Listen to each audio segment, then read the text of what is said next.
morning to all of you. We are on to panel session 2 and ICEE, first one on the list. So the session is on clinical challenges and ethical education. So clinical setting is where we first learn lessons in medical ethics. The ethical challenges in patient care settings simulate thought processes to identify rights and wrongs in ethical dimensions. So in this session, let us listen to ethics education programs for healthcare personnel and also on the risk on healthcare personnel. We also will listen to ethical nuances and shades of storytelling in a clinical setting. Now we have 4 speakers from India, from Brazil, from Vatican City and the US. So Monsignor Renzo Pegoraro is from Vatican City. Can I ask Dr. Ravindran to introduce him? Welcome to this session. The healthcare practitioner and administrator in the hospital to assess and improve the ethical performance in order to provide safe, high-quality care for the patients. Besides providing advanced healthcare for children, the hospital is also involved in high-level basic clinical and transitional research. So the hospital combining research and clinical care. Moreover, the hospital is engaged in humanitarian programs considered to provide health care as well as medical nursing training to developing countries.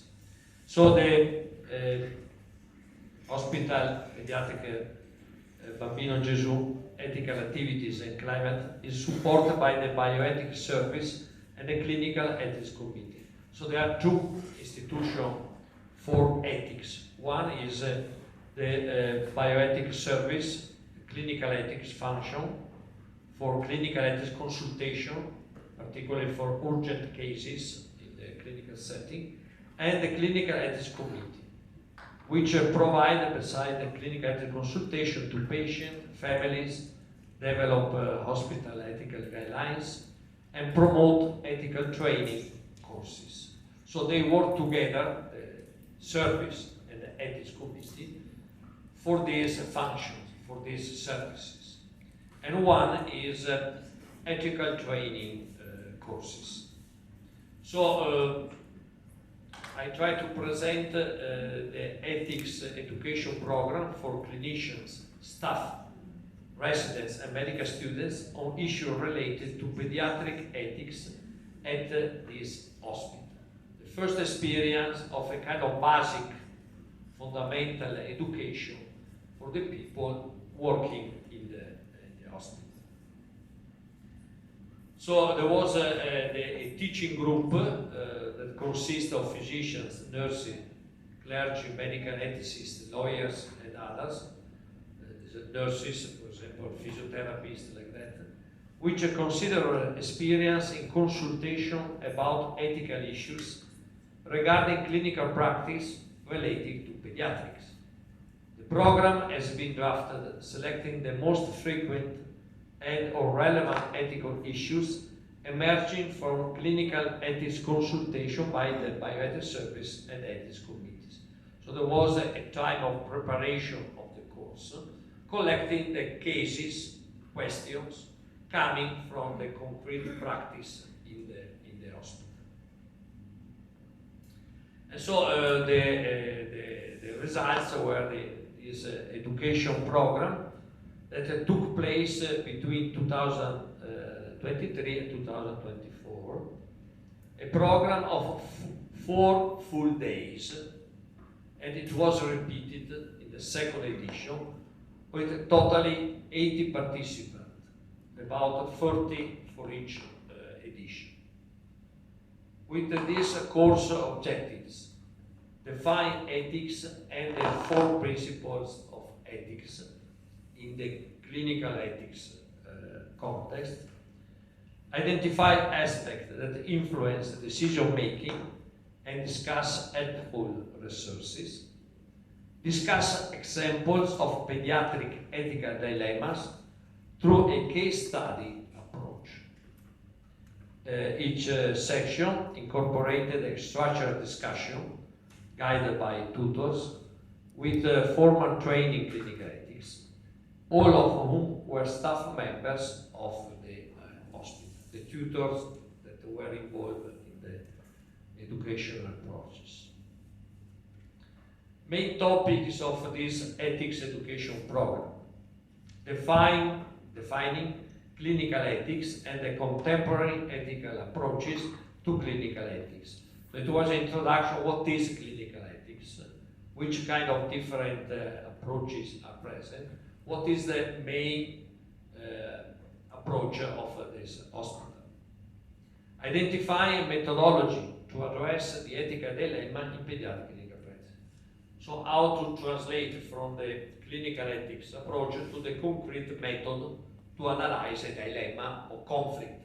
Because sometimes not only dilemma but conflict between, for example, the parents and the staff, how to manage the baby or pediatric patient. What is a methodology to analyze the case? The clinical data, the responsibilities, the subjects involved, the values, moral values involved, which kind of solution of the case, and justification of the solution. Identify aspects that influence decision making, especially which factors sometimes complicate or create the dilemma, the conflict. The issue of communication, sometimes there was no clear communication, and so there was a problem of information, and to create a good relationship between parents and staff.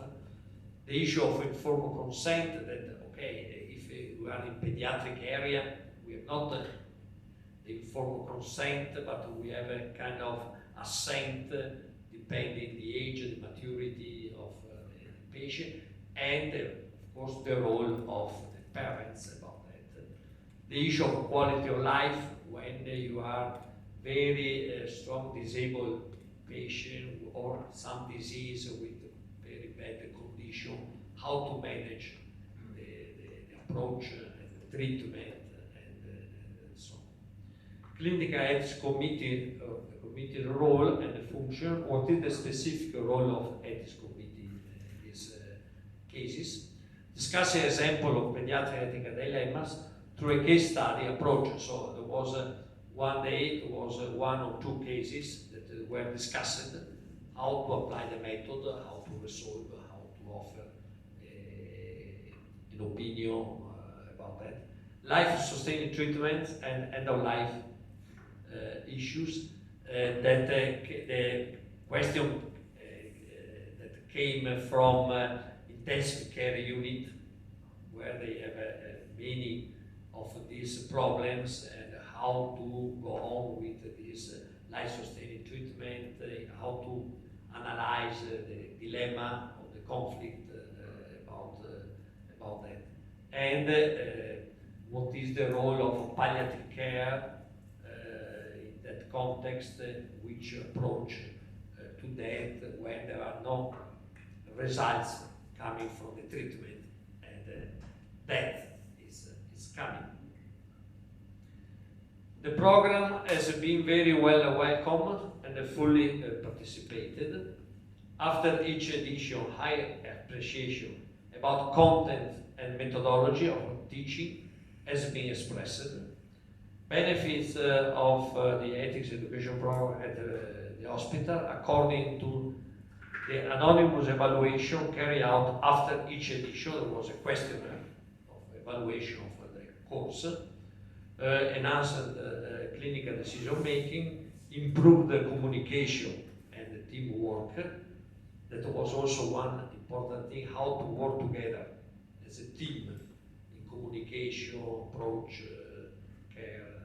Ethical awareness and institutional culture, institutional and legal advantage.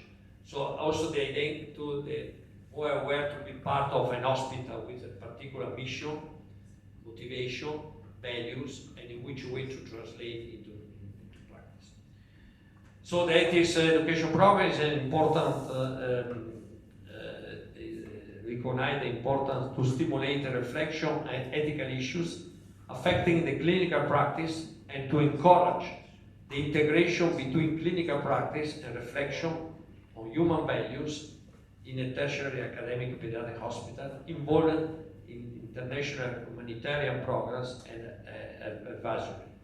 So to create more consciousness of this specific role in this special hospital and how to be more educated, trained in clinical ethics, managing a lot of, I say a lot because it's one of the pediatric hospitals at the top in Italy, and so many complicated cases, many clinical cases with relevant ethical dilemmas or conflicts, and also this international role network with other hospitals in the world when you collect some cases that sometimes are very, very complicated and ethical issues are relevant in the discussion. Thank you very much. We'll take questions in the end. So I call upon Dr. Prasanna V Krishnasamy from Portland. He is the Clinical Director of Ethics at his institution. Over to you. Good morning, everyone. I'm Prasanna V Krishnasamy. I'm from Portland, Oregon. I'm the Medical Director for Clinical Ethics at Legacy Health. I'm also an internal medicine teaching physician in a residency program, and I serve as a clinical assistant professor in the Department of Medicine in the Division of General and Internal Medicine at Oregon Health and Sciences University. I'm from Tamil Nadu originally. I was born in Madurai and brought up in Coimbatore, went to Coimbatore Medical College, migrated to the US about 20 years ago. So I'm going to be presenting on our experience of creating an ethics education program for our clinical ethics consultation service. And so I'm going to give you some background and then share some data. So as a background, the three most common models for clinical ethics consultation in the United States is the Hospital Ethics Committee model, where a multidisciplinary group of trained members perform consultations, and a single ethics consultant model, which is becoming more popular nowadays, where a well-trained and dedicated clinical ethicist performs consultations, and a hybrid model where a trained ethics consultant, not maybe as a clinical ethicist, but more experienced, they work with whoever is available from the committee. Each model has its own pros and cons. Like the committee model, the advantage is multidisciplinary perspectives, but it is not as efficient and agile. Many times the patients are discharged or dead by the time the committee's recommendations come in. The single ethics consultant model is very efficient, but it may lack multidisciplinary perspectives. The hybrid model tries to combine the best of the other two models and kind of compensate for the limitations. So this is where Legacy Health is located. It's a large regional health system. We are not an academic medical center like an university. We have a pediatric hospital. We have a dedicated psychiatric hospital. We have postgraduate residency programs.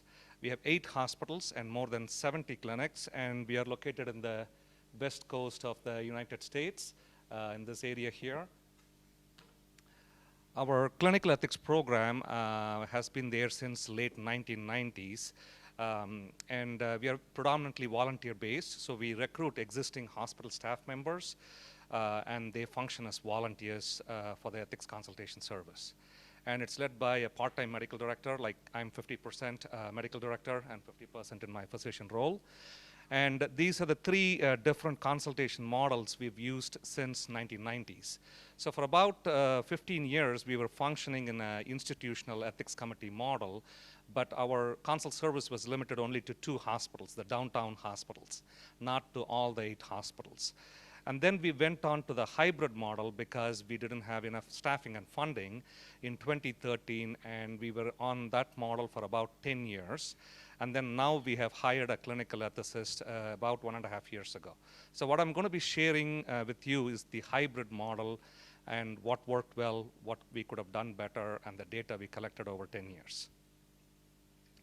So the hybrid model at Legacy Health, the consult service was led by the medical director, And we had 7 teams covering 8 hospitals with a dedicated team for the pediatric ethics consult service, because it's a unique consult service. And the consult service members were predominantly employees volunteering for the service, and a few community volunteers who are retired hospital staff members. We did the recruitment and training every 2 to 3 years, mainly because of attrition. We would lose 50% of volunteers every 3 years, so we had to do that. We called it as the Legacies Clinical Ethics Fellowship. It was based on Beecham and Childress's 4 major ethical principles, and Johnson, Siegler, and Winslate's 4 topics method, which is basically, for the doctors and nurses here might understand, it is a way of collecting and organizing information like HPI, physical exam, labs, and diagnostics. It stops short of ethical analysis and recommendations. So I come from a quality improvement background. I have a master's in public health, so I wanted to see where we are and how can we do better. So we used this A3 analysis, which is a lean methodology for continuous quality improvement, and we did that in 2019 to 2020, focusing on our consultation process steps and the quality of ethics consultation that we are delivering. The resources we used for the analysis include the American Society for Bioethics and Humanities Core Competencies, 2nd edition, and published ethics literature, particularly the Ethics Consult Quality Assessment Tool, published by Perlman et al. It is the work at the Veterans Affairs in the United States, and some benchmark ethics programs with whom I trained with, particularly the Cleveland Clinic Bioethics Center. We identified significant gaps in terms of process steps and the quality of consultations we were providing. We also identified gaps in staffing and funding.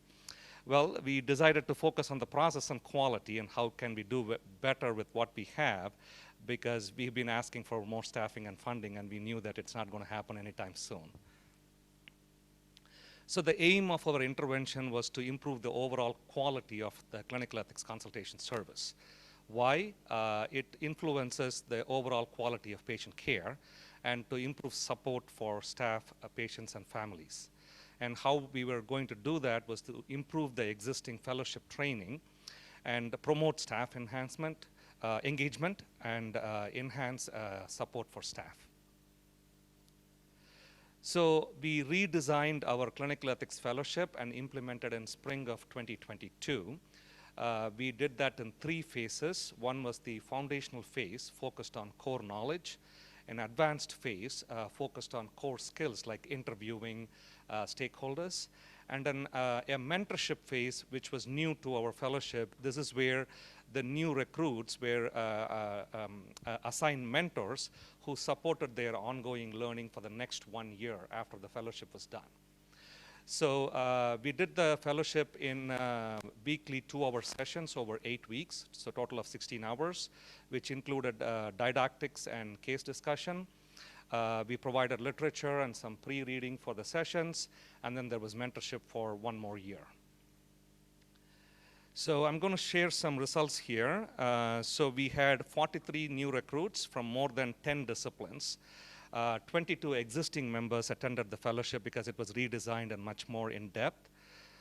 As for overall satisfaction, 85% of the participants felt the sessions were overall excellent, and 15% felt it was very good. As for, we asked the question, how ready are you to do an ethics consult right after the fellowship was over? 63% felt moderately ready, 29% felt somewhat ready, and 8% felt slightly ready. We did not expect anybody to feel very ready, but we were glad that nobody felt that they are not at all ready. So we have been measuring ethics consultation quality since 2018. We had other interventions going on, like increasing awareness, speaking about process steps. So that led to some improvement already between here and here.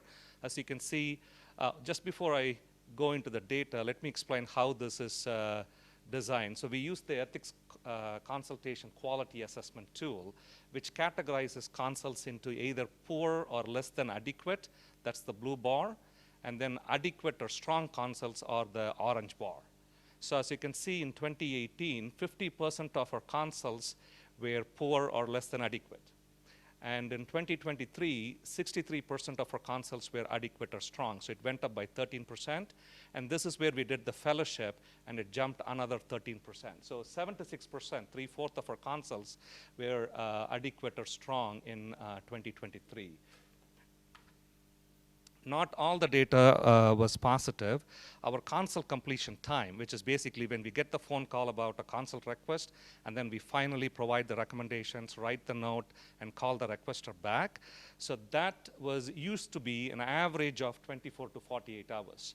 That jumped to 3 to 4 days, and the highest was 5 to 7 days in that data. And this was due to increasing process requirements, increasing emphasis on quality. So the ethics consultants were working hard trying to make sure their product was good, so it took more time because they're volunteers. In the same context, there was increasing awareness of our ethics program, and it was post-COVID, so there was increasing consult volume and complexity, which added to the problem. And overall, volunteer ethics consultant felt that this work was much more easier 5 years ago. Now I have to do a lot more work, so there was more workload.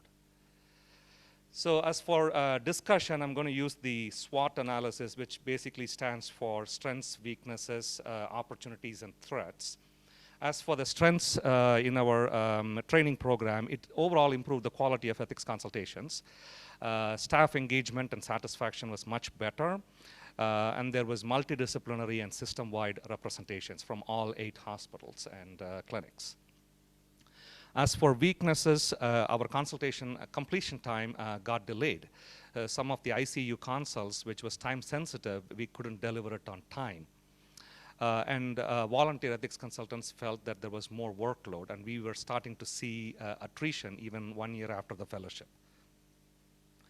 As for opportunities, what we felt was we could enhance this hybrid model with a dedicated resource. We still had only this 50% dedicated resource, which is my role for the entire system.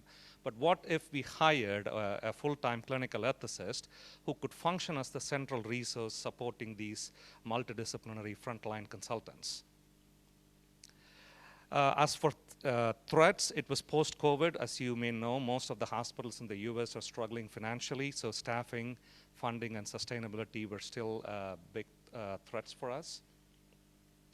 So as for conclusions, many hospitals in the US do not have dedicated mechanisms to deliver effective, efficient, and high-quality clinical ethics consultations. Primary constraint is financial. Because in ethics consultations, we don't charge. So, when you look at ROI from a business perspective, I had to figure it out over 5 years to speak the language of my chief financial officer. You don't charge, so there's no revenue. But ethics consultations improves the overall ethical climate of the organization, staff retention, staff satisfaction. And so it's more about savings, which is where I had to show ROI. And partly there's also lack of awareness. It took 5 years and 3 tries before I could get a clinical ethicist and set this model. So what we have shown, or what we have learned from our 10-year journey on the hybrid model, was that we can recruit and train multidisciplinary healthcare professionals, and they can be engaged, educated, and supported to function as volunteer ethics consultants. The program needs to be well designed and tailored to your health system and its needs. It can lead to improved quality of ethics consultations, particularly enriched by multidisciplinary perspectives. The caveat is this may not be a good model for hospitals where there is high volume and high complexity of ethics consultations, because the volunteer ethics consultants don't have the time to spend so much time to gather in-depth knowledge and skills. And that may be better served in a hybrid model where you have a clinical ethicist supporting some frontline volunteers.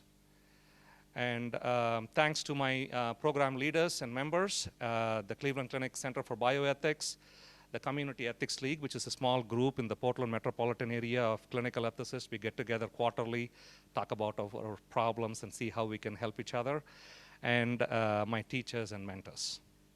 And these are my references, and questions are towards the end. Yeah. Thank you. Thank you, Dr. Krishnasamy, for that fascinating paper.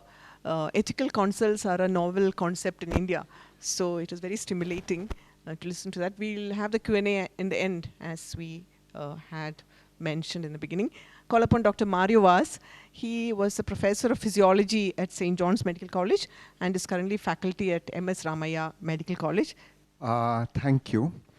So this is actually work which for the last 6 years, I've been working with Dr. Manjulika from St. John's and Nishu Singh Goel from the Tata Memorial Hospital in Mumbai on a program which involves patient navigators.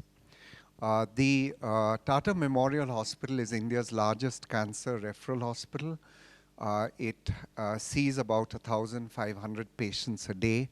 It's linked to about 13 other cancer hospitals throughout the country.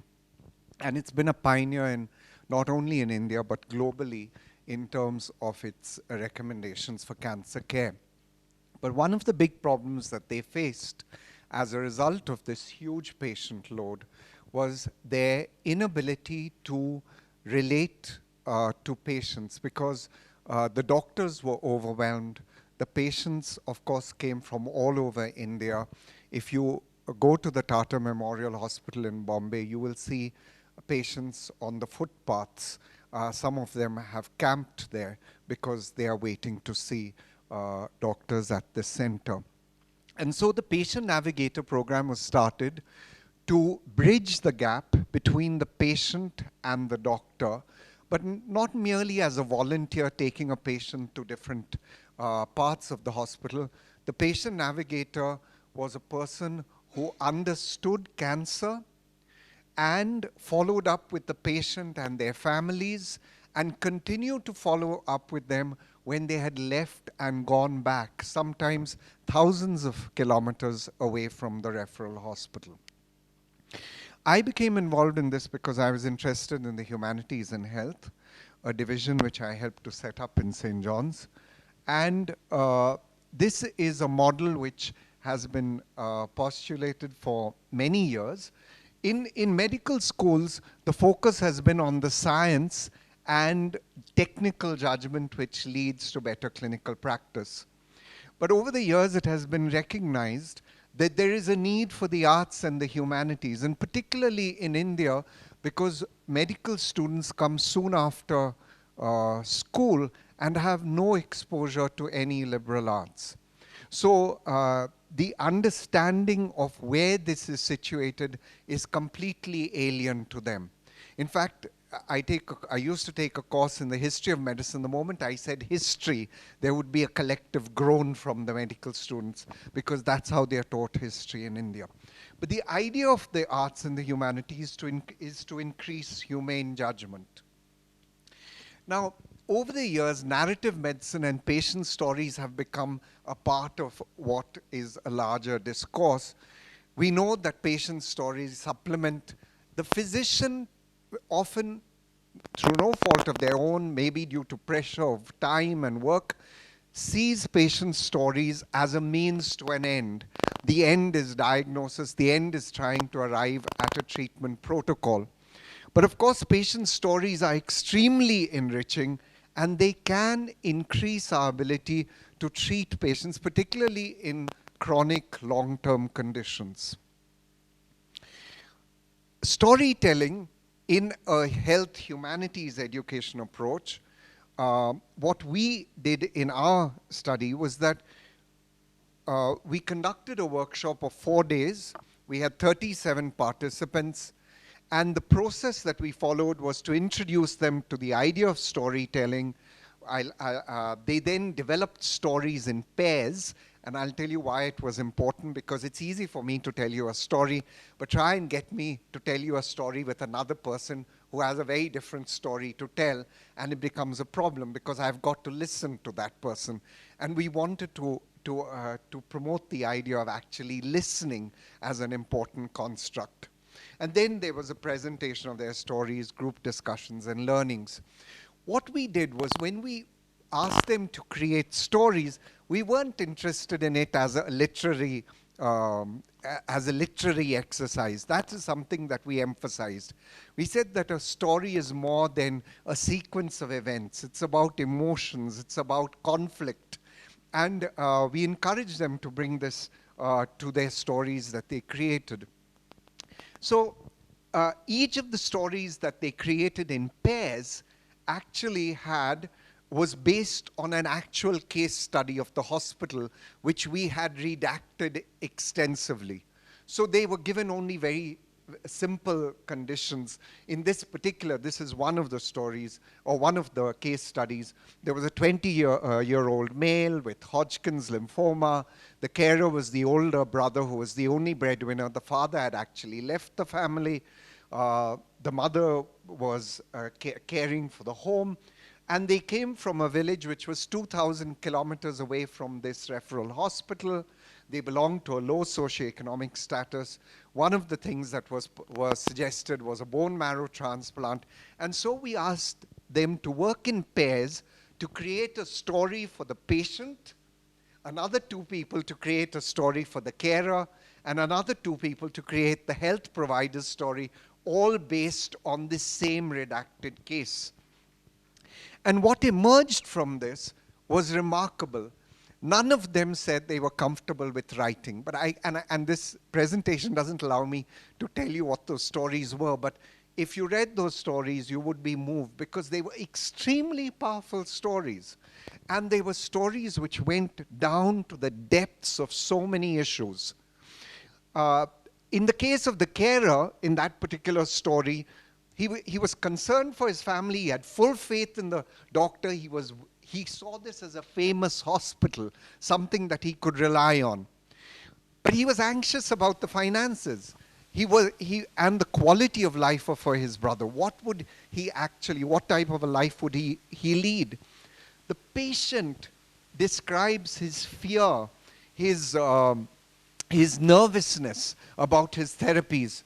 But he also recognizes the support of his brother and his mother. His mother comes to this city, leaving everything behind, and she goes and starts making handicrafts on the street, which she sells in order to try and sustain them while they're living in a city 2,000 kilometers away. And he says he doesn't want his brother to become a bone marrow donor because he's the only carer for his mother. So there is this conflict which arises. In terms of the health provider stories, it was interesting because many of the stories that were generated seemed to valorize the healthcare.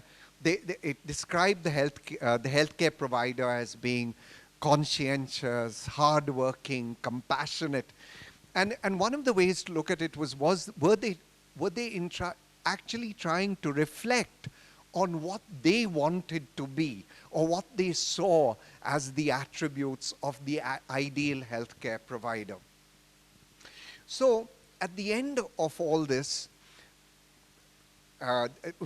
when we looked at, there were 17 stories which were generated, 2 of them in Hindi, because we encouraged them to write it in whichever language they were comfortable. And what emerged were a whole set of things. The first thing was that there were plural perspectives. One of the things when we look at patient stories when they come to a hospital is that we take things out of the hospital which are useful to us. But their story is actually incomplete when we look at that, because they are bringing together their whole lives. And of course, they are revealing a part of it to complete strangers, some of whom they do not know whether they can trust. This is what the participants thought about it. They said we were put in a situation where we studied the perspective of all 3 characters. The program changed their thought process. It forced them to think about holistic healing.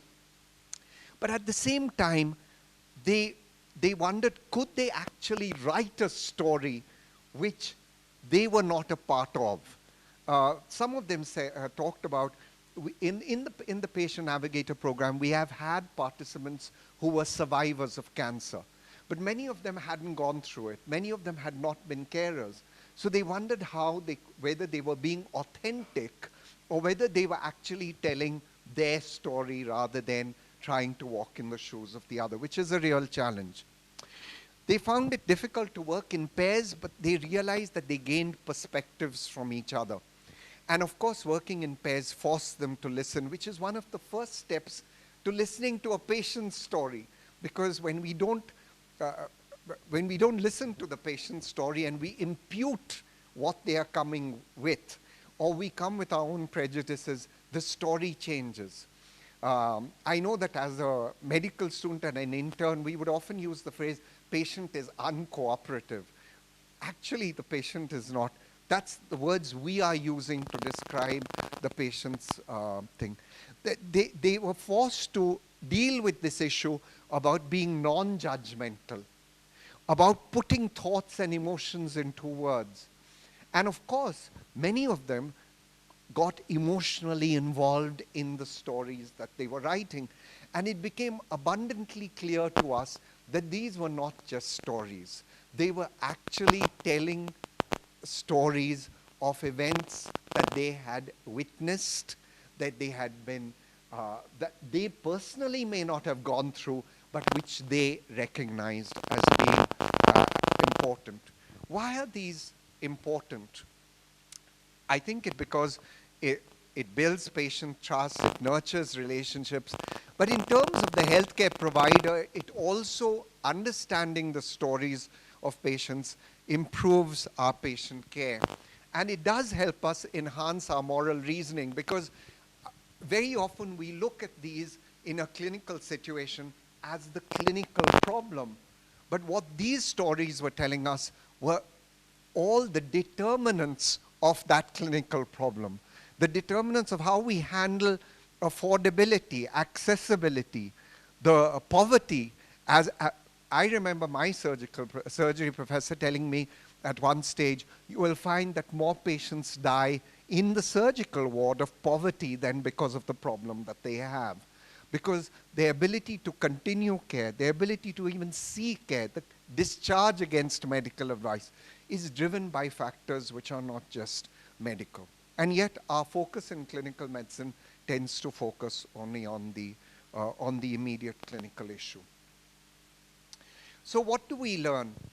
We learn that storytelling builds an understanding of the other. All too often as health practitioners, we are othering people. We have already got our prejudices, and we are determining what they are, who they are, and how they should behave. But it forces us to walk in the shoes of the other, I think. Storytelling helps us to uncover conflicts which are moral, ethical, that individuals face. I was really excited to listen to the first talk in the plenary session, where we got all the 15 principles of UNESCO. Because as I was listening to it and I was thinking about these stories, I realized that one of the approaches that we had when we were going through this was not to teach principles at all, because these principles were derived from their stories. They came out from that. We didn't have to talk about them, because as they talked about their stories, these principles got derived. Thank you. It helps us to bridge the worlds of the patients, the families, clinicians, health systems. These are patient navigators. So they have to deal with the whole system. They are not just dealing with the patient. And I've said that it encourages epistemic justice, because too often the patient, particularly in a resource-poor situation in a developing country, is treated as ignorant. There is already a divide between the patient and the doctor. There is a knowledge divide, but this is accentuated by other factors. Factors like language, factors like socioeconomic class. And so when patients come to us with their stories, we can do injustice when, as a form of testimonial injustice, when they come to us with their story and we discard parts of their story because we have already got prejudice that they don't understand medicine. They will not understand what these issues are. And we translate their stories into medical terms. And at the same time, there is also hermeneutic injustice, because there is the issue of language. Patients don't have the ability to tell their stories in the way we want to hear them. So they use words, they use phrases, and we can only understand that if we actually listen to them and we appreciate that patients are knowers. They are knowledgeable. They are the most knowledgeable people about their own condition, and they are the most knowledgeable people about their context. Thank you.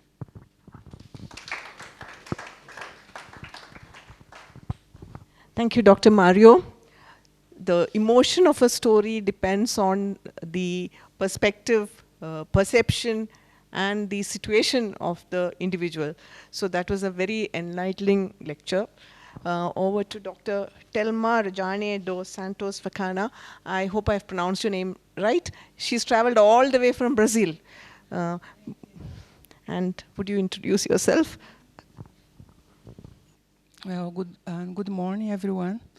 The title of my presentation is Bioethical Principles in Risk Management in Healthcare, Patient Safety with Evidence Regarding the Education of Risk Managers. Although risk assessment and management in healthcare do not apply to patient care, it is important in decisions making during healthcare services. Historically, the responsibility of risk management in healthcare was to achieve organizational, legal, financial security. Nowadays, they are primarily responsible to mitigate harm in healthcare, to protect the patient, the organization, and the professionals. But risk managers, they are usually specialists in other areas such as nursing, medicine, pharmacy, law, and they do not have a specific academic preparation to perform activities focused on patient safety. So bioethics is a tool for risk managers to deal with ethical and moral dilemmas that arise in the field of public health. As a bioethical tool, the Universal Declaration of Bioethics and Human Rights offers adequate assessment of risk to maximize benefits and to avoid or mitigate possible harm. Also, the intervention bioethics of a Latin American origin, it is a theoretical and methodological tool supporting these managers in their actions, especially by using the 4 Ps for the exercise of responsible public ethical practice: prudence, precaution, prevention, and protection. So the objective of this study, of this research, is to recommend the risk managers the 4 Ps, the prudence, precaution, prevention, and protections, as a form of guidance for risk managers in healthcare, for they to develop their skills and guarantee the protection of patients against harm, and also of the organization and its health professionals. This is a theoretical perspective based on a brief literature review. As a result, we apply the 4 Ps to risk management in healthcare, and they're used by the managers in practice. First of all, precaution. Precaution is the attitude toward the unknown. Irreversible harm may not always result from human activity, so the development and the implementation of emerging technology, for example, risk managers, they can use precaution by controlling health products and equipment that cause harm due to quality deviation. They also can take advantage of the precaution to control the deviations of multi-parameters used in ICEE units, and in the management of the notification of diverse events related to healthcare. The prevention is the attitude toward possible harm and iatrogenesis. Prevention is closely linked to prudence in the sense that in healthcare both aim to minimize harm results from the technological advances.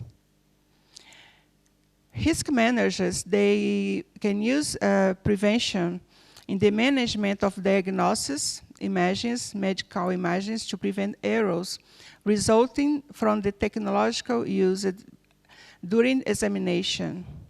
Also in health products causing harm to patients, it has become necessary to monitor their products and use.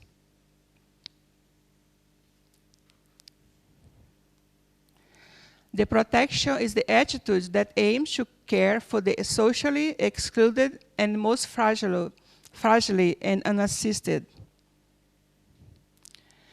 Protection is from the mitigation of harm result from the use of products subject to control.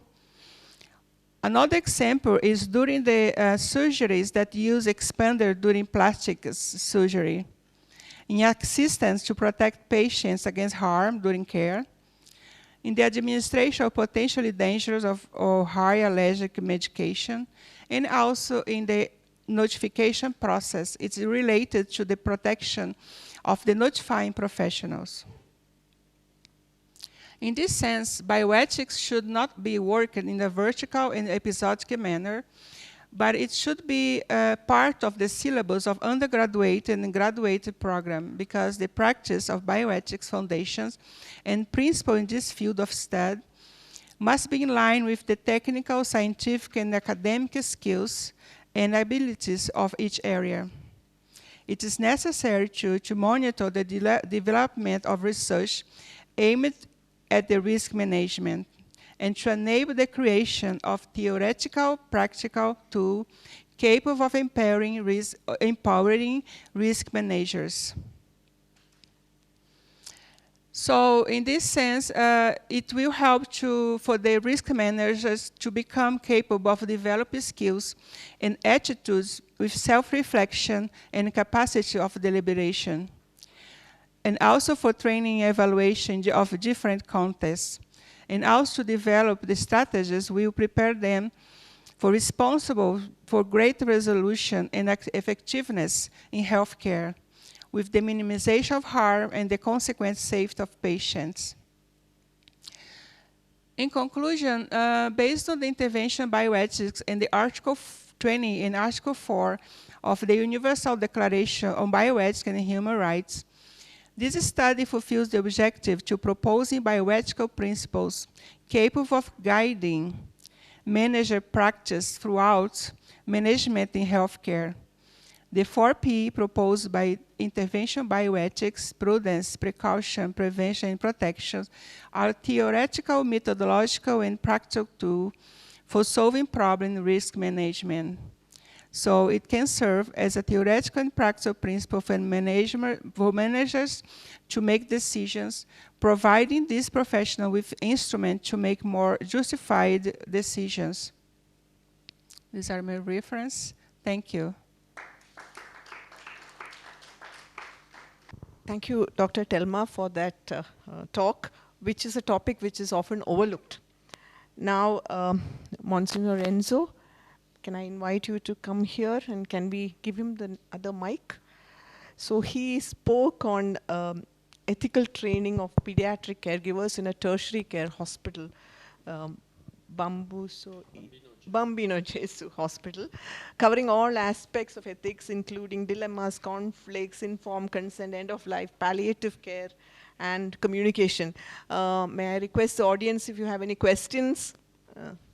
Thank you very much. First of all, I want to congratulate for the very clear presentation, and I want to ask something more about communication, because the real problem, that's really one of the main factors that's also demonstrated by an empirical survey of the Nuffield Council on Bioethics about disagreements between physicians, parents, and children, and so on. So it's the lack of real skills and capacities in communication. How can we develop something in the education of physicians towards a better communication? Because as far as this Italian experience, I don't know about lessons on communication to physicians. And so what do you think we can fill this gap? Because communication is very important, and how can we introduce something also in the education of physicians and healthcare professionals generally? Oh, thank you. Thank you for this issue and this recommendation about the problem of communication. I remember that also Professor Palazzani and also Reverend Pablo Rejane are members of the ethics committee of this hospital, the pediatric hospital. And we are involved because also I am a member in this program, and in which way one of the issue is communication could be involved, how to create more skills, and in which way that staff, not only the doctors but also nurses, are able to communicate in a better way with the parents in this case, and generally with the patients. But there are two interesting perspectives. One is about the undergraduate and the continuing education for the doctor, nurses, other people about communication.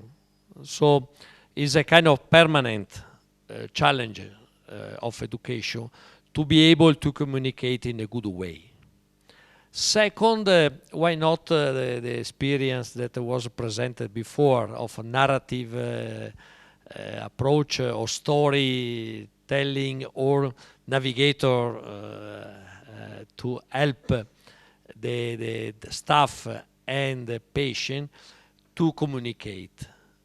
Probably, okay, for one side to implement the education to prepare, but on the other side, which kind of concrete experiences and some people that could help in this approach, because sometimes there are situations very complicated, and so it's not immediately easy to realize a good communication.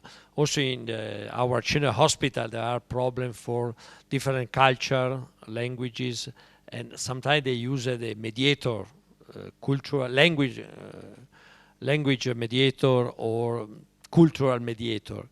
But could be an opportunity to have people with training to help in this process, because it is very, very relevant, very, very important. Thank you. May I just add to the communication what happens in St. John's? So we've been having a teaching of clinical ethics, predominantly classroom teaching and discussion since 1963. That was basically followed up with the medical education department coming to the communication, which created a system of basic and advanced clinical skills where we taught first year, second year and third year students about communication, soft skills. So we actually initiated it sometime in 2010, I think. At the same time, the government of India, through the National Medical Council, brought about a change in education towards competency-based. And though it's not perfect, we started what is called the ATCOM, and it was designed by St. John's associated with other institutions, where for the first year, approximately the first year of medical school, they undergo training in ATCOM, in attitudes, communication, professionalism. So it's very interesting, and that's run by people who are attending the conference. And of course, simultaneously, that was in 2015. I think before that, the Humanity Department division with Manjulika Vaz and Mario had also initiated a lot of things, had also worked on informal teaching, which took place of storytelling and drama and all that.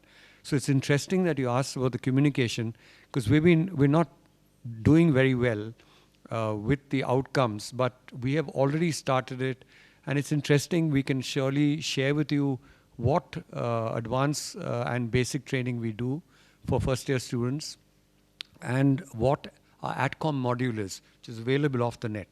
So it's interesting to know that communication is important. Having said that, we have 1,500 languages, just to let you know. Officially, we had 17 languages, but 1,500 dialects. We've got all the races in this country. And this city is right between, we are 30 kilometers from 4 states, which have totally different scripts and languages. And just for warning, don't talk about language when you step out of the institution. Language is a very important aspect here. You know, which language do you speak in this city? So we have challenges here. Thank you for this information and in which way to share this experience that could be useful in many, many contexts. And one also important thing is that to have in the curriculum, to have in the continuing education, the role of humanities. That is a problem in many countries, also in Italy, to have a more specific, relevant role of humanities in medical education, nursing education, and so on. Yeah, thank you for your talk. I enjoyed it. I was going to make a comment and then Sanjeev stole my thunder. The point I was actually going to raise was the problem we face in India of language. Because for us, language is an ethical issue. If we do not speak the language of the patient, our communication is shorter, it is less effective, and the patient is less satisfied, and it probably impacts patient care. Because of the number of languages we have, if we use a translator, it seems like a solution, but it is an additional barrier. And the translator may often be seen as a third party to an interaction between a doctor and a patient whom the patient may not trust, because the patient reveals issues of privacy and of a sensitive nature, and the translator is there merely as a translator. I don't know. Except pediatricians. Pediatrician has other abilities.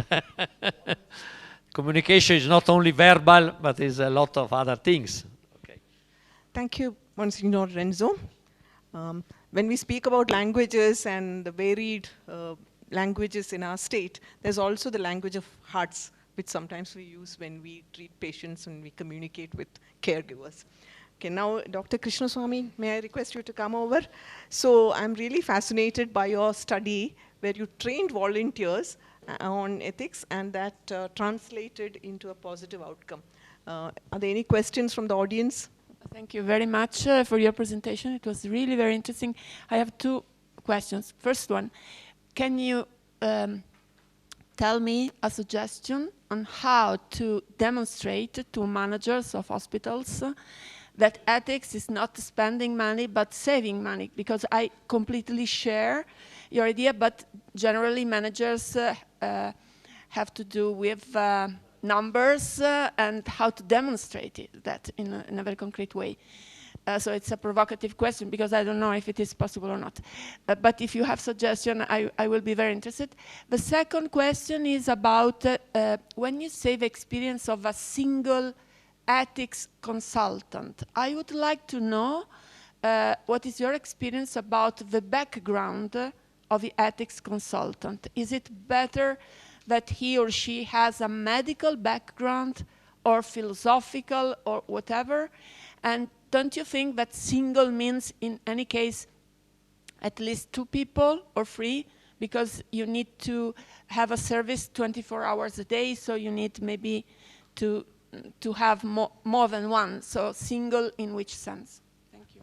Yeah, thank you. Those are excellent questions, and we struggled with it, so I can speak to it from experience. I think the first thing is how do we convince managers to allow their department people, staff, to participate in the ethics program. We didn't face barriers there. I think in our organization, there was a lot of emphasis on staff well-being and staff retention. So what brings meaning to your day? So you're a social worker or you're a pharmacist, you're a nurse, but they wanted to offer more for the organization. And so from that, we didn't have much problem with the direct managers and directors. They were fine. Oh, if you go spend 1 or 2 hours a day doing something, on top of your regular job, and if you have the time, go well, do that. Where we face challenges is with the senior executives, senior VPs, who really hold the power, who really hold the power to give me an FTE. FTE is a full-time equivalent or a position, right? Who can approve funding. You know, like for the ethics fellowship, we basically all volunteered. We didn't even have money for coffee. This is post-COVID, right? Like there was so much financial constraints. There is some published data. This is something that I'm not sure even today. The outcomes were good. But speaking about ROI as a clinical ethicist, it doesn't sit well with you. It's not at all comfortable. That's not how you have to sell ethics. But that's the language they get. And I had to speak that language. I had the choice of doing what I can, the best I can, or do I speak the language? And so I connected with a lot of people in the country who have done studies. These are modeling studies. I declined to do a study in my system working with finance, because what that means is to show the value of ethics, I'm going to show it in money. I said I'm not going to do that in my role. But in other systems, they had done modeling studies, like academic health centers, not on real patients. Because imagine, like if you sell ethics as saving money, that doesn't sit right. And so I used those modeling studies from 2005. One of the pushback I had was that's 20 years ago. Then I argued back, if it saved $5,000 20 years ago, how much does it save now? You're going to give me a lot less than what you're going to save. Can you give me 1 year of investment? That's how I spoke to the senior VPs to get the clinical ethicists. It took 5 years and 3 tries, so it wasn't easy. So that's, so I would go to the organization's core mission, vision, and values, their strategic initiatives, and see where you're asked to engage staff would fit in. For us, that staff well-being and retention was big when I was doing this. So I used that to recruit volunteers. It gave them meaning, purpose. Can you repeat your second question? Yeah. So this is, the single ethics consultant or the clinical ethicist, this is relatively new in the United States. I would say it's gaining momentum in the last 10 years, more so. I think it came in being about 20 years ago. They come from various backgrounds. Personally, I don't think you need to have a clinical background. Like, I only had a clinical background. I don't have a master's in philosophy, ethics, or a PhD. I just learned on the job. So my clinical ethicist is a lawyer by background. He's a JD, and he went and did a doctorate in bioethics. And so he has double doctorate. What I tell him is what I told myself in the first 2 years of my job. I had to learn the language of philosophy and ethics to apply that. Now, what I tell him is to learn the language of clinical medicine. We purposefully chose him because I'm already in that role, right? I'm clinically strong. So we chose a non-clinician to bring a different perspective. So there's no right and wrong answer, something that fits your organizational needs. But you need to know the other language. Otherwise, you're not going to connect with those surgeons who give you only 2 minutes of their time. Yeah. Yes.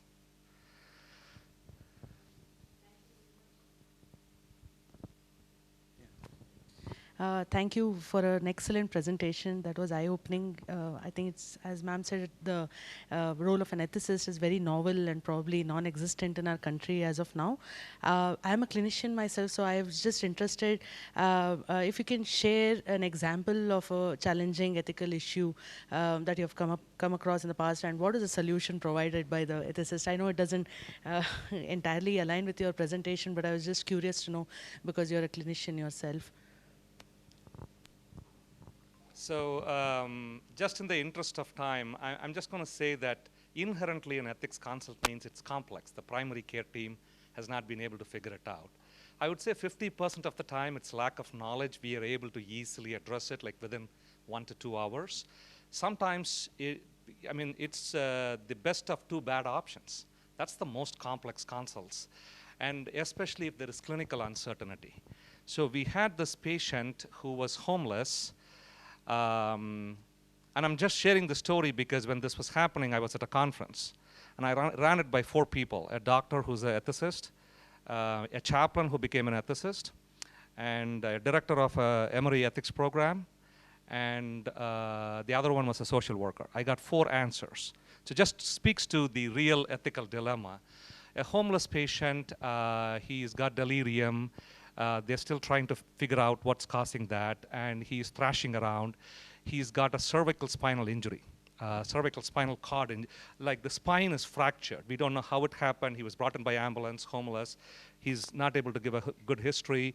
And the bone chips can chip off and cut off the spinal cord. So he could become quadriplegic and ventilator dependent, high C spines, like C2, C3. So if you tie him down or you chemically restrain him, the delirium is going to get worse. How long do you do that? A month, 2 months to see the spinal fuse? Or do you override the autonomy that he cannot exercise and fix the spine with a rod? And how long is that recovery going to happen? He's going to be restrained either way for 3 months in a tight cervical collar. So with surgery, tight cervical collar. Without surgery, tight cervical collar. Either way, you have to use restraints.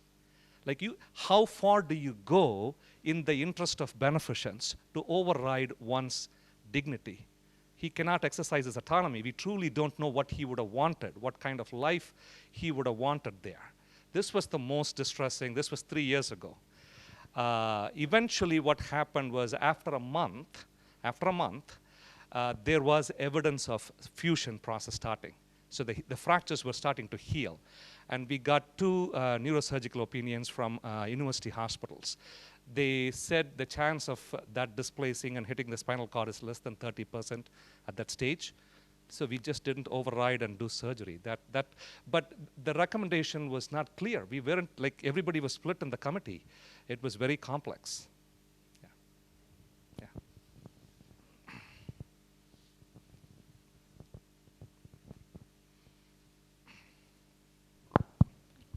So may I share our our strategies, wicked strategies, for managing managers. So we're not purely ethics, but we used exactly what he was talking about. We used the lean principles. And we showed data over the last 15 years in St. John's of our statistics in outpatient footfalls, inpatient surgery, etc., which talks indirectly numbers to financial people or people who are interested in that.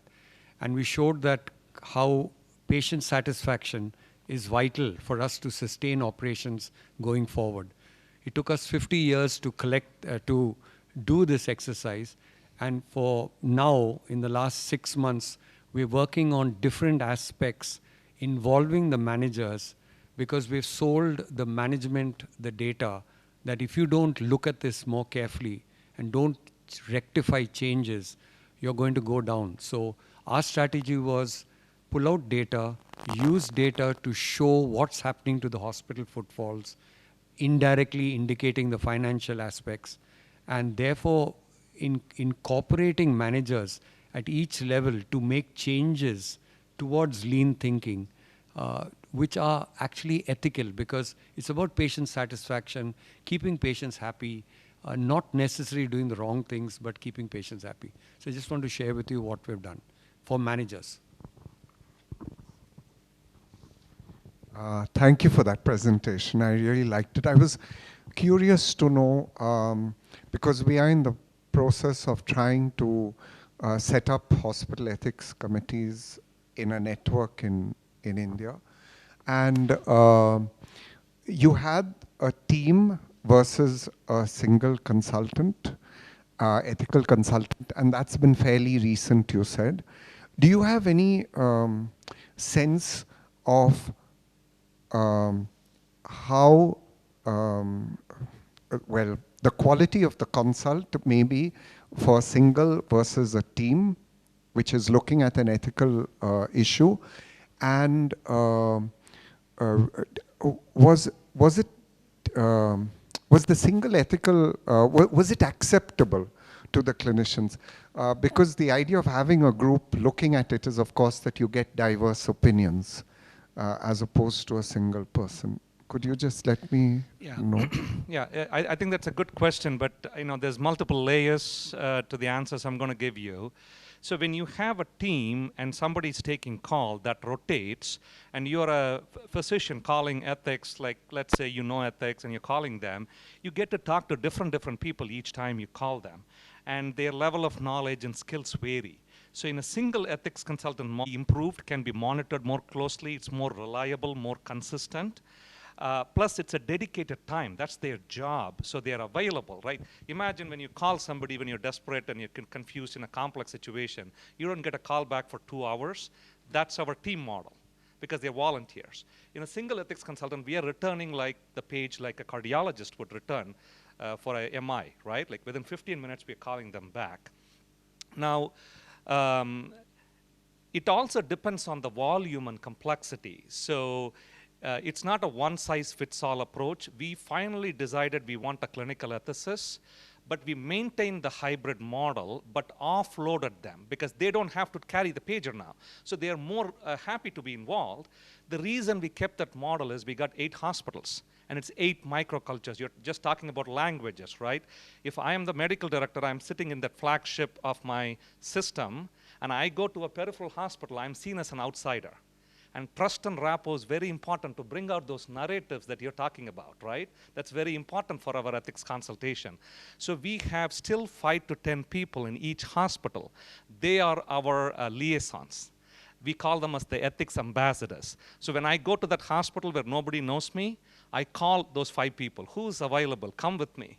And so they carry that trust and rapport for me. So I think you need to figure out what works. There's pros and cons for both models. But remember that microcultures, just like the languages, right? Like that could be a big barrier for building trust.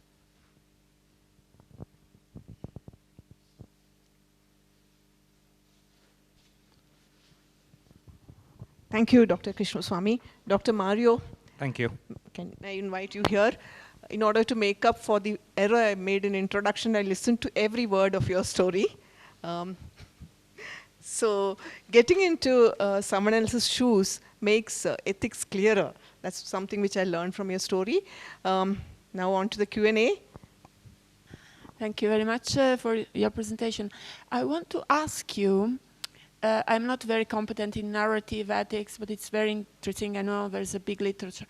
But what is, according to you, the relationship between the emotional reaction to a story and the rational analysis? Because I was very, you used one word, the people were moved. So that is exactly what I want to know, because what is the relationship, even if we, of course, emotion and rational side are very strongly connected, but how do you think it's the relationship between the emotion and the rational analysis, above all, if you think about using storytelling in education? So you actually raise a very important issue, and it's something that we recognized when we went into this, because stories do have this ability to move us emotionally. But then as quickly as the emotions arise, they can actually dissipate. We read a good novel and it speaks to us, but we move on. We read other books as well. And so the approach that we used was to use the stories. In the first approach, because it was a workshop setting, we used the stories to try and derive understandings from all the participants in terms of what underlying issues do they see in this story. And but then we move into a formal analysis, a qualitative analysis, because Manjulika Vaz, who's one of the authors in this, is a qualitative researcher with a social science background. So we then move into a formal analysis after that. And that helps us, in a way, separate the immediate emotion that we feel. We actually feel that the emotion is a good thing, all right? Because what we also realized was that when people tell their stories, they are often unburdening their own emotions which they have gone through.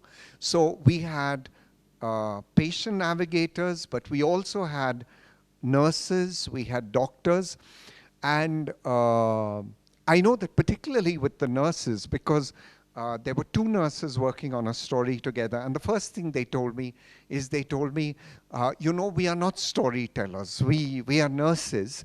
And then they proceeded to tell me a story. So I told them that we are all storytellers. When we have a conversation, we're telling each other a story. And then they wrote, I think, some of the most powerful stories. But in that story, I could see that they were unburdening the emotions that they felt, having to deal with a systemic problem, an institutional problem, which they went through as nurses embedded in that. So I think storytelling actually serves multiple issues. I think in terms of the ethical understandings, we may have to step back from the emotion, look at the stories in terms of how we analyze them using various tools, and we derive our understandings from that. But I think storytelling also has other benefits as well. And I think it's certainly one of the benefits is this emotional unloading which happens. And I didn't do that study, but Manjulika did a study during COVID where she was looking at medical students and their stories during COVID. And a lot of it was that emotional unburdening which they felt, at the end of which they felt they couldn't tell those stories to anyone else. And of course, telling these stories, the advantage of telling a story as opposed to telling a narrative, your own narrative, is you become very vulnerable because you're actually exposing yourself to everyone. The advantage of telling someone else's story is you're still unburdening yourself because you are telling that story, but you're telling someone else's story in a sense. So I think you feel less vulnerable, although you're unburdening yourself. I don't know whether that answers your question. Yeah. Thank you for a great presentation. I really enjoyed it.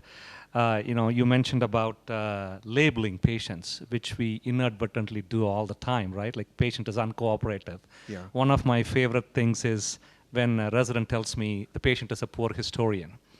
And I tell them that history is never told by the same person. Somebody else tells somebody else's history. And so who's the poor historian? It's you or the patient. Maybe the patient gave a version which doesn't fit into the boxes through which we think, the HPI, the lab's diagnostics. Yeah. It's not fitting into an algorithm that we want to do that. So the power of stories and narratives really go a long way, particularly in ethics consultations, trying to understand beliefs and values and what drives their motivations and choices. The second is I have a question.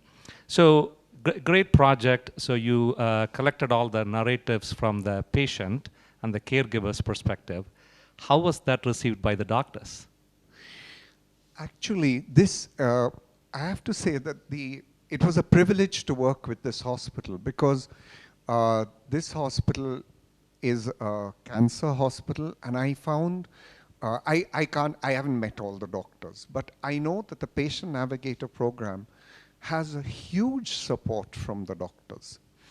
And because they actually see it as improving their care of the patient. And of course, since we've been involved with them over 6 years now, we are able to see what the benefit of that program is. So we started with the first batch of patient navigators, and now they are the people who are actually driving the whole patient navigator program across multiple hospitals. The doctors have to be receptive to it, of course, and but at the same time, it takes a huge burden off the doctors because the patient navigator isn't just taking a patient from point A to point B. They're looking at the doctor's orders. They've been trained for 6 months on cancer. They go through all their rotations through the various departments that they will see patients in. And so when the doctor writes out the plan for the next foreseeable future, it's the patient navigator who sits with the patient and takes them through that. The patient navigator is the person who's trying to identify the points where of pain for the patient, where the patient could, for instance, drop out, be non-compliant for reasons, and yet try to work it through so that they reduce. So for the doctor, it actually helps. So there is a huge support for it. Yes. Thank you for the presentation. Thank you. I would like to know, to understand better the practical way of doing this, because the people write in pairs, and then you share the story with the big group. Big group. Yeah. How many people are there? And so we generated about 17 stories because they wrote it in pairs, and that meant that there were about 5 or 6 redacted cases, because there were actually 3 stories for each case. So we were wondering whether we would actually, there would be a writer's block, because everyone says, we are not a story.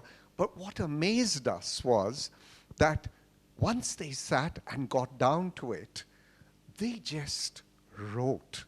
There was animated discussion between the pairs of people, but they wrote. And of course, what I found amazing is they were actually writing these stories on their mobiles.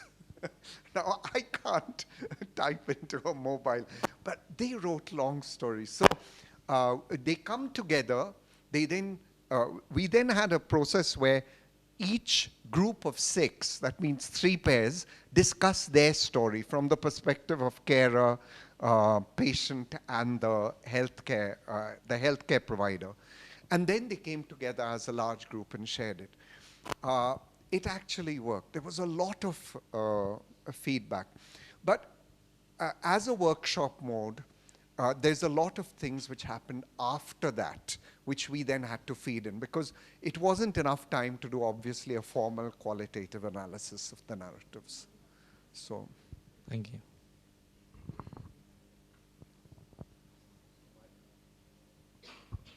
So Mario, Mario's mentioned this to me more than once, and I really am dying to try and bring him in to reconvince the people who we know to begin this Navigator program, at least in St. John's. But apart from that, I think the problem is it's a very interesting program. I think the students loved Mario and Manjulika for all the work they did in humanities. It was absolutely new for us. On the clinical side, we have no clue what they're talking about, this humanities and all that. So I think that's one place where we have to work on. I just want to share with you, in family medicine, we have a concept of 3-step assessments, where we take a clinical traditional history. The second step is, so that is clinical, the medical history. The second step is the individual. We should be inquiring in depth, maybe asking them for stories about their perceptions, their expectation of a patient, what their myths are, what their misconceptions are, etc. So it's called the second step, which is basically a mnemonic called PRICES.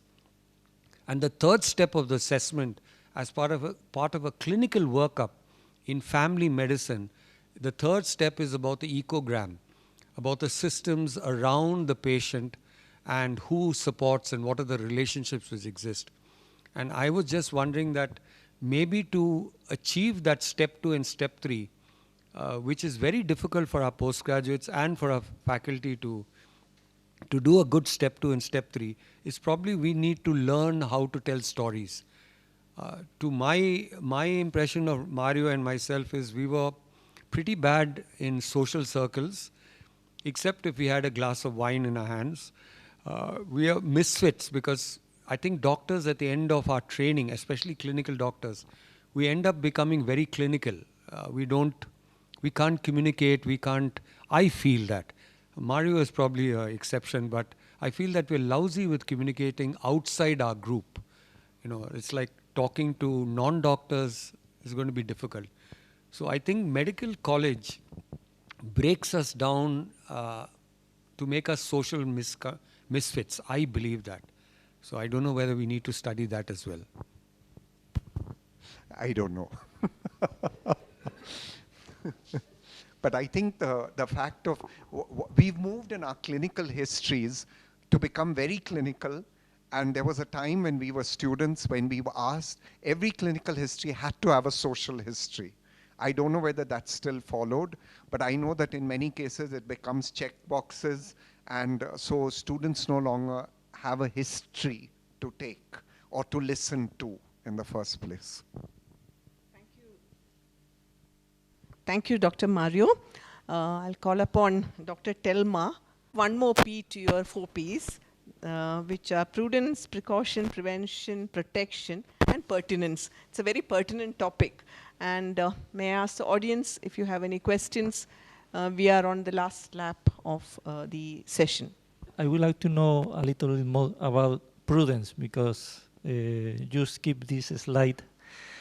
So if you can tell us how you manage prudence in the concept in your presentation. Thank you. I mean, for the risk managers, how they can deal with prudence. Yeah, usually the prudence is when they know about the risk that they will deal during their practice. So when they know the risk, they can use prudence. For example, I gave you an example during, let's see, when they are dealing with the notification system with the diverse events.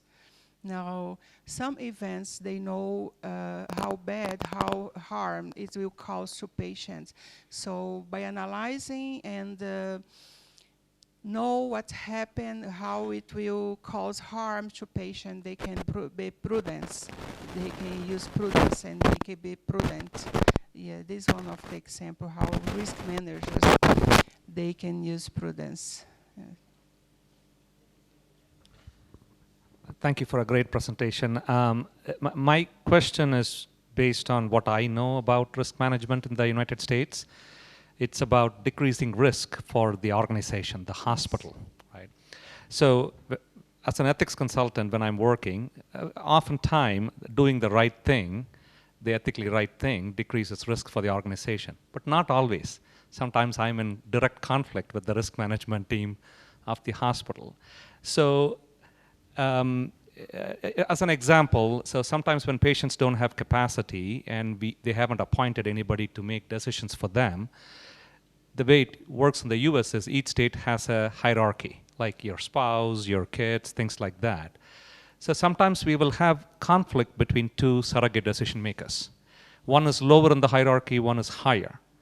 Ethically, we give the same weight to both voices. Who's the voice closest to the voice of the patient? But from a legal risk management standpoint, just the hierarchy alone might give the answer. So what I'm trying to ask here is, when your role conflicts with the right thing to do versus what is the lowest risk for the organization, how do you deal with it? So let's say an option is ethically the most right thing to do, but it increases risk for your organization. In your role, how do you balance that? Well, actually, the patient's always the most important. And of course, the risk managers, they should worry about the organizational, financial, and the justice that involves all the organization, but patients is always important. So every action the risk managers, they do, risk management is for the patient well-being. So I don't think there is a conflict about that. But because of that, every activities they do is for the patients.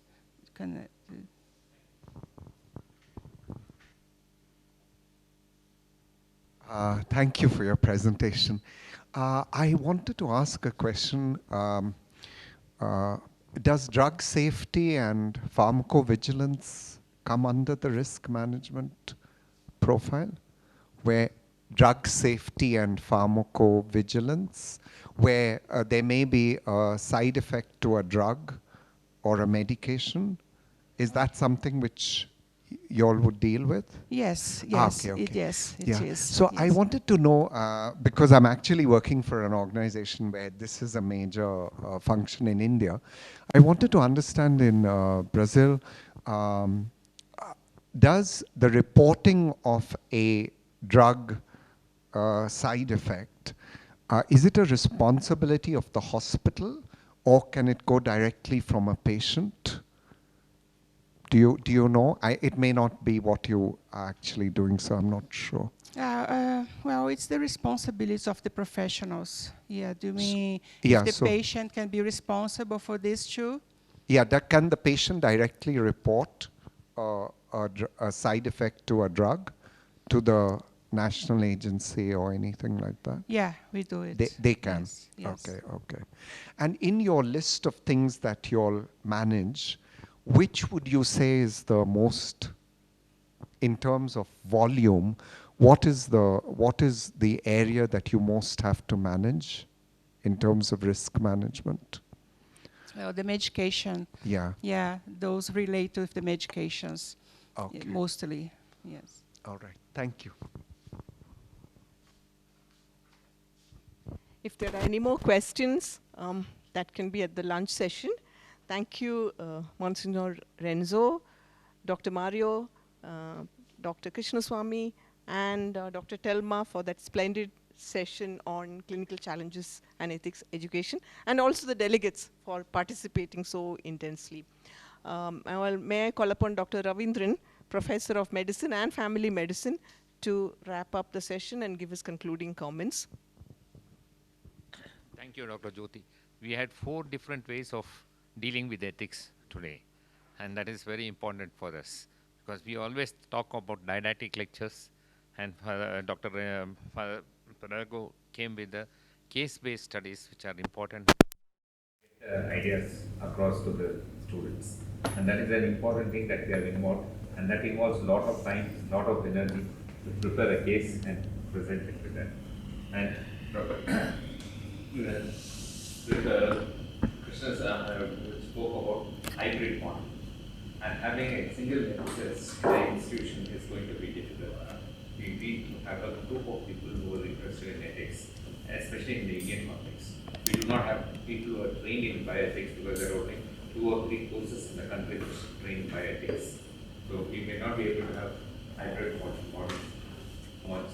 Most often it's physicians who learn on the way, practice, discuss, and come to a conclusion on how to handle. They may be right, they may be wrong, but that's the best that we can do in our situation.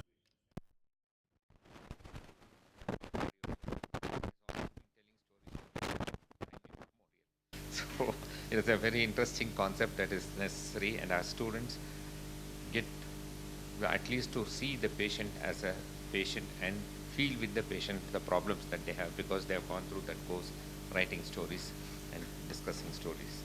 And lastly, Dr. Telma spoke about risk managers, and unfortunately we do not have risk managers in our institutions, but it may come through in the future. Thank you for the points that you raised on that. And I would like to thank every one of you for attending this course. I think it's time for lunch. We'll break for lunch. So thank you, everyone. The sessions made our brains heavy, but our stomachs light. So please go ahead and have your lunch.